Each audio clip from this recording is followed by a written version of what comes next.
कवना कवना साबुन से नहालू करे कजिलाया राजालू करे कजिलाया राजालू कबो बलिया बाजार में भेटालू करे कजिलाया राजालू करे कजिलाया राजालू।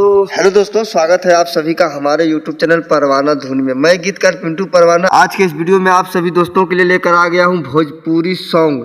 और ये भोजपुरी सॉन्ग आप लोगों के लिए बिल्कुल फुल और फ्री है।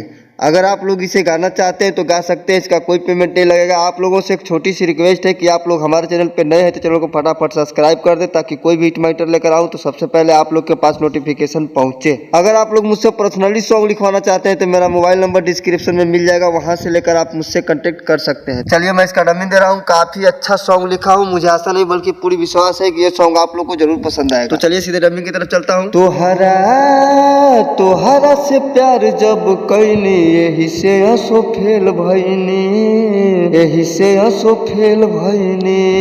पढ़े में न मनवा लगैनी यही से असो फेल भैनी। पढ़े में न मनवा लगैनी यही से असो फेल भैनी, यही से असो फेल भैनी।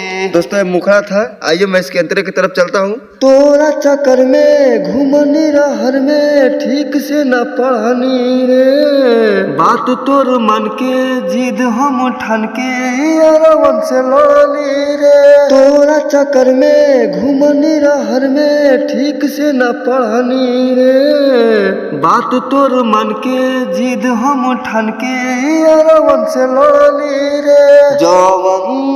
जवन जवन कहली तेलैनी यही से हम फेल भैनी, यही से हम फेल भैनी। दोस्तों ये पहला अंतरा था। अगर अंतरा आप लोग को अच्छा लगे तो प्लीज वीडियो को लाइक जरूर करें। चलिए मैं दूसरे अंतरे की तरफ चलता हूँ। फसल परवाना घोटाला नहीं खाना मारेला सब ताना रे, सही कहतानी बढ़ैली परस्तानी बनाई के दीवाना रे। फसल परवाना घोटाला नहीं खाना मारेला सब ताना रे, सही कहतानी बढ़ैली परस्तानी बनाई के दीवाना रे। पापा के हाथ पिटैनी यही से असो फेल भैनी, यही से असो फेल भैनी। दोस्तों ये हमारा वीडियो आप लोग को अच्छा लगे तो वीडियो को लाइक जरूर करें, और चैनल को अभी तक सब्सक्राइब नहीं किए हैं तो प्लीज सब्सक्राइब कर लें। नेक्स्ट वीडियो के लिए तैयार है। कमेंट बॉक्स में अपना कमेंट जरूर दें। तब तक के लिए धन्यवाद।